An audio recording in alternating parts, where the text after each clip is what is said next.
할렐루야. 네, 이 새벽에 나오신 여러분이 우리 주님의 축복과 은혜가 함께하기를 간절히 바랍니다.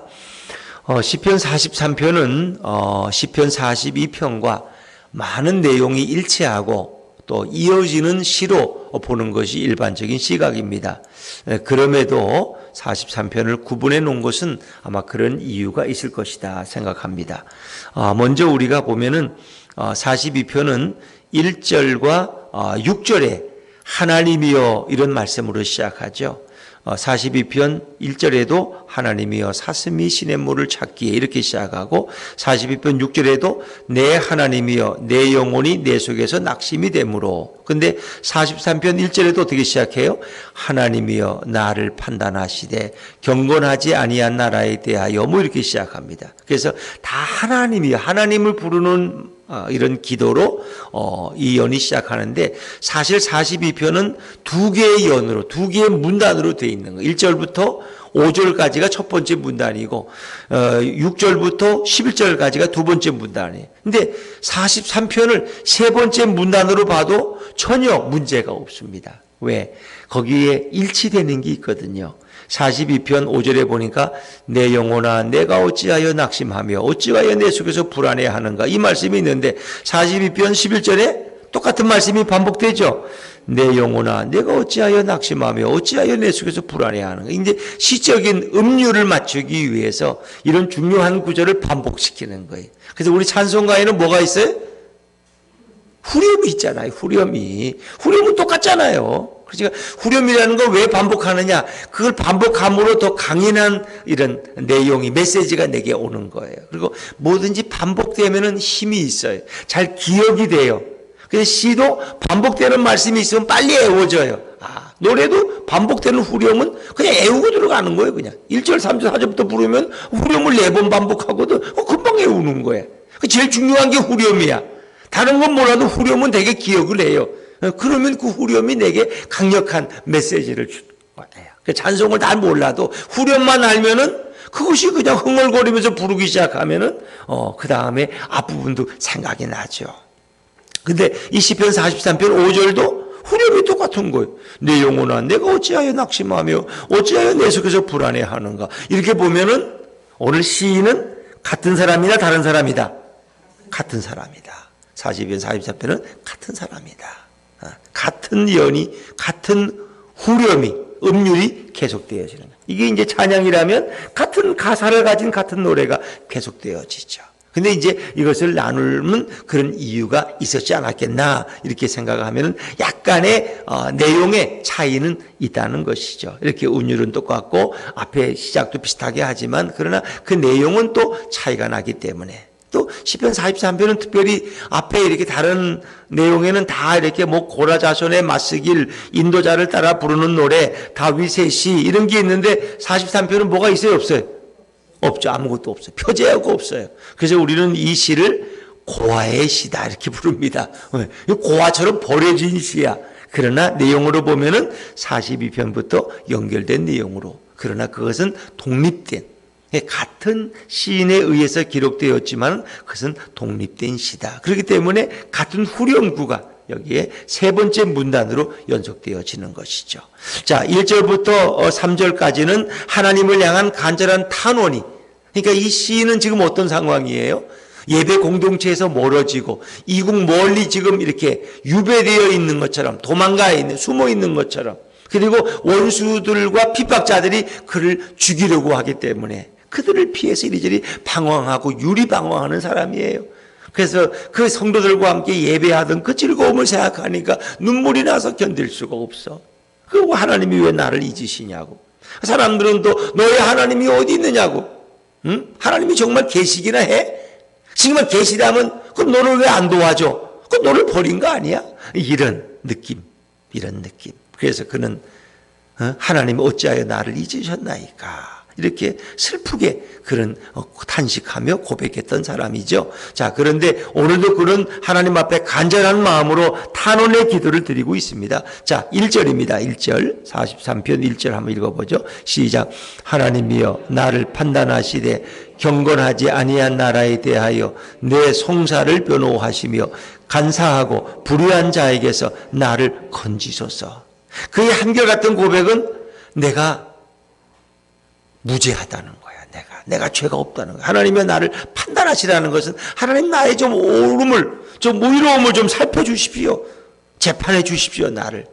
그래서 경건하지 아니한 나라에 대하여 내 송사를 변호하시며, 이 경건하지 아니한 나라라는 것은 나를 무조건 싫어하고 나를 재판에 넘기려고 하는 이 공격적인 나를 매도하는 이런 원수들에게서 좀 내 고발당한 것을 하나님이 좀 변호해 주십시오. 그런 얘기죠. 그리고 간사하고 불의한 자들, 나를 어떻게 넘어뜨리고 올무에 그냥 집어넣으려고 불을 뜨고 그냥 눈을 부르뜨고 덤벼드는 저들에게서 나를 좀 구원해 달라는 그런 간절한 탄원의 기도를 그런 하나님 앞에 드리는 것입니다. 그러면서 2절에는 주는 나의 힘이 되신 하나님이시거늘 어찌하여 나를 버리셨나이까. 내 힘의 근원이신 하나님이 어찌 나를 버리실 수 있습니까? 내가 어떻게 원수의 억울로 말미암아 이렇게 슬프게 유리방황하는 인생이 됐습니까? 탄원의 기도죠. 그래서 3절에도 그런 구원을 향한 기도가 계속 탄원처럼 나오는데 3절도 읽어보죠. 3절입니다. 시작. 주의 빛과 주의 진리를 보내시어 나를 인도하시고 주의 거룩한 상과 주께서 계시는 곳에 이르게 하소서. 주의 빛과 주의 진리를 보내신다. 이게 무슨 뜻인가? 주의 빛과 주의 진리를 내게 보낸다. 그러니까 내가 억울하게 이런 일을 당하는 것을 깨달을 수 있도록 바른 진실한 내용을, 진실한 사자를 보내신다든가, 또 어둠을 비치는 이런 빛을, 주의 빛과 주의 진리를 보내신다. 근데 이제 가장 좋은 해석은 주의 천사를 보내시오. 왜냐하면 천사들이 빛과 진리라는 말로 이렇게 대용했을 때가 있어요. 그러니까 하나님의 천사들을 보내셔서 하나님의 빛과 하나님의 진리를 증명하고 드러내는 그 천사들을 보내셔서 나를 인도해 주십시오. 인도해 주십시오. 그리고 주의 거룩한 산과 주께서 계시는 곳에 내가 도달하게 하소서. 주의 거룩한 산이 어느 산이에요? 시온산. 시온산에 하나님의 성막이 있으니까 시온산에 그 거룩한 성전이 있는 곳에, 회막이 있는 곳에 나를 이르게 하소서. 그리고 그곳에 지성소에 주님이 계시니까 나를 그곳에 이끌어 주십시오. 그래서 내가 함께 하나님을 찬양하고 예배하길 원합니다. 그래서 그는 하나 결심한 게 있어요. 하나님이 그 제단의 시온산에 이르게 하시면, 큰 기쁨에 하나님께 내가 이르면 내가 하나님을 열심히 찬양하겠습니다. 4절입니다. 4절 시작. 그런즉 내가 하나님의 제단에 나아가 나의 큰 기쁨에 하나님께 이르리이다. 하나님이여 나의 하나님이여 내가 수금으로 주를 찬양하리이다. 그 하나님을 아주 간곡하게 불러요. 하나님이여 나의 하나님이여. 보통 하나님이여 한 번 부르잖아요. 근데 그건 두 번 불러. 하나님이여 나의 하나님이여. 나의 하나님이여. 내가 하나님의 제단에 나아갈 수만 있다면 나의 큰 기쁨을 주시는 그 하나님께 내가 아뢰를 것입니다. 그 하나님께 내가 수금으로 마음껏 주를 찬양할 것입니다. 나의 하나님, 그 하나님을 나의 하나님으로 두 번 연속해서 부르죠. 그리고 이제 마지막 5절 후렴이 나옵니다. 그 내용은 안 읽어도 여러분이 다 알죠. 내 영혼아 내가 어찌하여 낙심하며 어찌하여 내 속에서 불안해하는가. 너는 하나님께 소망을 두라. 그가 나타나 도우심으로 말미암아 내 하나님을 여전히 찬송하리로다. 그래서 후렴에는 늘 희망이 넘쳐요. 하나님, 소망의 하나님을 그는 고백하고 그 하나님이 반드시 나를 도울 것이고 나는 여전히 예전과 동일하게 변함없이 하나님을 찬송하는 인생을 살게 될 것입니다. 그런 그 확신 가운데 43편을 마치고 있죠. 그런데 오늘 좀 다시 묵상하고자 하는 말씀은 2절의 말씀이에요. 우리 2절 말씀을 다시 한번 읽어볼까요? 2절입니다. 시작. 주는 나의 힘이 되신 하나님이시거늘 내가 어찌하여 원수의 억압으로 말미암아 슬프게 다니나이까. 나의 힘이 되신 하나님이시 어떻게 나를 버리실 수 있습니까? 이 버리신다는 표현은 예수님이 십자가에서 고백했던 엘리 엘리 라바 사박다니, 하나님 나의 하나님 나의 하나님 어찌하여 나를 버리시나이까. 그 말씀을 생각나게 하고, 실제 이런 고난받는, 죄가 없음에도 불구하고 원수들에게 고난받는 이 시인의 고백은 이 땅에 오셔서 우리를 위해 십자가에 대신 달리시고, 이런 고백을 하늘 아버지께 외치실 그 주님의 고백을 미리 우리에게 보여주고 있는 것이죠. 어찌하여 나를 버리셨나이까. 하나님이 예수님을 버리셨어요? 안 버리셨어요? 당장은 버린 것 같죠. 십자가에 죄인으로 죽고 죄 무죄가 하신 분이고 보니. 근데 버리신 게 아니야. 인간의 죄를 해결하기 위해서 잠시 하나님이 허락하신 거예요. 그래서 3일 만에 그를 음부에서 죽은 자 가운데 일으키셔서 우리 영원한 생명과 구주가 되게 하셨어요. 버리신 게 아니야. 그런데 오늘 2절에 보니까 이 시인도 답답해 죽겠어. 내가 어찌하여 원수의 억압으로 말미암아 슬프게 다니니까. 내가 내 집에 가지 못하고 하나님의 집에 가서 예배하지 못하고 내가 원수들 때문에 이렇게 내가 지금 유리방어하고 있어요. 지금 집 고향을 떠나서 내 집을 떠나 가족을 떠나서 이리 홀로 지금 온 산과 들을 헤매고 있어. 지금 내가 왜 이럽니까? 하나님 날 버리신 겁니까? 여러분도 어떻게 고난 가운데 있을 때, 재난이 겹칠 때, 질병이 내게 왔는데 그 병이 빨리 고침받지 못할 때, 자꾸 억울한 일이 반복될 때, 하나님이 내 기도를 뭔가 좀 응답하지 않으신다는 그런 느낌을 가질 때, 우리는 하나님을 향해서 하나님 나를 버리셨나? 하나님 나를 어찌하여 버리셨습니까? 마치 버림당한 것 같아. 근데 사람들은 누군가를 실제 버리기도 해요, 안 해요? 버리기도 하죠. 그런 분들 많더라고. 부모님이 날 버렸다고. 날 낳아가지고 대책 없이 낳아가지고 고아원 앞에 나를 버려가지고 내가 고아원에서 성장했다고. 그래서 부모에 대한 그 원한, 그 막 분노감이 있는 분들도 있더라고요. 내가 어릴 때 우리 아버지가 맨날 술 먹고 들어와서 나를 때려가지고 아주 우리 아버지 보면 싫다고. 우리 아버지는 나를 버린 부모지 나를 사랑하는 그런 부모가 아니라, 이 부모도 아니야, 인간도 아니야, 이렇게 생각하는. 또 어떤 분은 남편으로부터 버림당했다. 아내로부터 버림당하고, 자식으로부터 버림당하고, 부모로부터 버림당했다. 이런 탄원이 우리에게 너무 많아. 근데 우리가 하나님으로부터까지 버림당했다면 그 사람은 이제 소망이 없는 거예요. 근데 하나님은 실제 우리를 버리신다, 안 버리신다? 안 버리신다. 근데 여러분은 왜 버림당했다고 생각해? 왜 하나님이 나를 버리셨다고 불평하고 다녀요? 김 집사 기도는 잘 들으시는데 왜 내 기도는 안 되셔? 하나님이 나를 버리셨나 봐? 왜 나를 버렸다고 생각하죠? 하나님은 버리시지 않으시는데. 그러니까 우리가 이런 어려운 일을 당하면 그런 착각에 빠진다는 거예요. 그런 오해를 한다는 거예요. 하나님은 결코 버리시는 법이 없다는 거예요. 시편 37편 25절에 보니까 내가 어려서부터 늙기까지 의인이 버림을 당하거나 그의 자손이 걸식함을 보지 못했다 고백합니다. 의인이 버림당하는 걸 내가 본 적이 없다. 의인이라는 것은 하나님의 사람을 얘기하는 거예요. 하나님을 찬양하는 예배자, 하나님의 성도를 하나님이 버리는 것을 내가 본 적이 없다. 그럴 수 없다는 거예요. 하나님이 죄인은 버리실 수 있어요. 죄인도 사랑하시고 죄인까지 다시 품으시는 하나님이신데 어떻게 의인을 버리시고 하나님의 백성을 버리실 수 있겠어요? 그건 불가능한 얘기예요. 그건 우리의 잘못된 오해라는 겁니다. 요한복음 14장 18절에 보니까 내가 너희를 고와 같이 버려두지 아니하고 너희에게로 오리라 주님 말씀하셨어요. 내가 다시 올 것이다. 내가 재림한다는 의미도 있지만 다시 보혜사 성령을 보내셨어요. 예수님이 승천하시면 보혜사 성령을 마가의 다락방에 보내서 내가 너희와 늘 성령으로 영으로 함께 있을 것이다. 내가 너희를 홀로 버려두지 아니할 것이다. 그렇습니다. 우리는 어찌하여 나를 버리시었나이까 하고 말하지만 하나님은 결코 우리를 버리시지 않습니다. 왜? 하나님 우리를 위해서 당신의 외아들 예수 그리스도를 보내셨기 때문에, 그리고 우리가 받아야 될 저주와 죄의 징벌을 예수님이 대신 다 받으셨기 때문에 죄인은 버릴 수가 있어요. 왜? 그 죄인이 회개하지 않고 끝까지 하나님의 은혜를, 자비를 거부하면 어쩔 수 없이 그건 버림당하는 거야.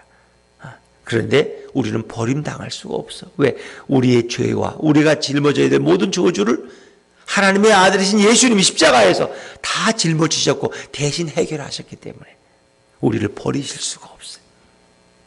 하나님은 영원히 우리를 사랑하시고 우리를 보호하시고 오늘도 우리와 성령으로 임재하신 줄로 믿습니다.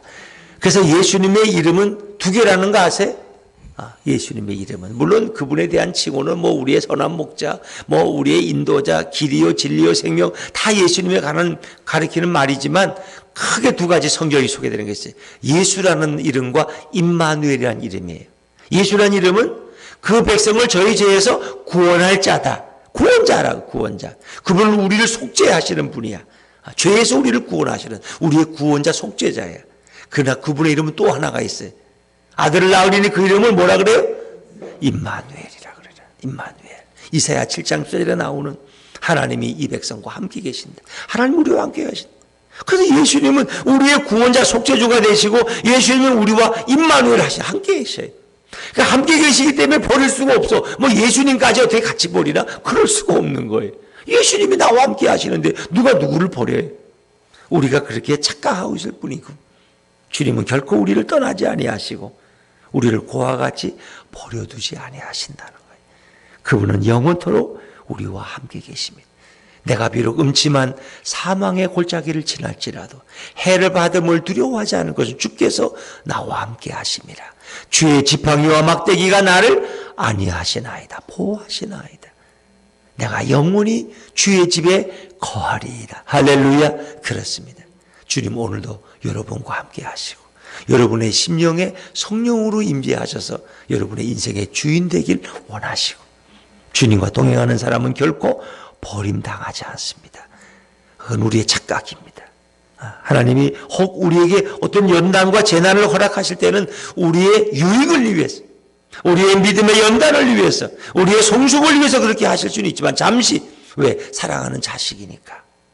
징계가 없으면 사생자요 참 아들이 아니라. 그래서 사랑하는 참 아들이고 참 딸이기 때문에 때로는 징계하시고 연단하셔요. 그건 우리를 사랑하시기 때문에 우리를 버린 게 아니에요. 하나님이 욥을 버렸어요? 버린 게 아니에요. 잠시 연단받도록 마귀에게 사단에게 허락하신 것밖에 없어. 저가 나를 결코 부인하지 않을 것을 내가 축복을 많이 줘도 저가 나를 경외하느냐? 아니다. 내가 저의 모든 걸 다 뺏어도 저는 나를 결코 버리지 않는다. 나를 배신하지 않는다. 그것을 사단에게 보여주기 위해서 하나님이 잠시 허락하신 것이지 하나님이 버린 게 아니에요. 그 저와 여러분도 마찬가지.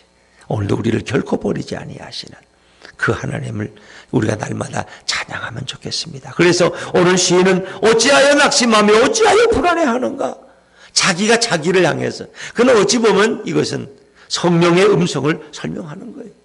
하나님이 보실 때 야 이놈아 너 어찌하여 그렇게 낙심하며 왜 그렇게 불안해하느냐? 너는 하나님께 소망을 두라.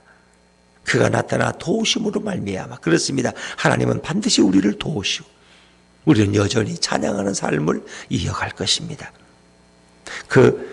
카네기라는 분이 이제 강철한 카네기도 있고 이런 유명한 비즈니스에 대한 책을 많이 쓴 그런 카네기도 있는데 그 비즈니스에 대한 책을 많이 쓴 그 카네기가 원래는 이렇게 외판원이었어요. 외판원. 그가 너무 힘들고 오늘은 책도 안 팔리고 그냥 너무 지쳐서 쓰러질 것 같은데 어떤 사무실에 문을 두드리고 들어갔더니 그 뒤벽에 이렇게 그림이 하나 있는 거예요. 바닷가에 배 한 척이 이렇게 있는데 그 배가 그냥 외로이 거 있어요. 그 모래사장 위에. 근데 그 밑에 반드시 밀물때가 오리라. 지금은 썰물이니까 물이 다 나갔으니까 배가 뜨지 못하지만 바닷물이 밀려 들어오면은 언젠가는 이 배는 다시 뜰 것이고 항해를 계속할 수 있을 것이다. 근데 그게 꼭 자신의 모습 것 같아. 지금 그 배가 외롭게 버려진 모습이 자신이 이렇게 힘들게 살아가는 모습 같아. 근데 그 그림을 보니까 너무 감동이 되는 거예요.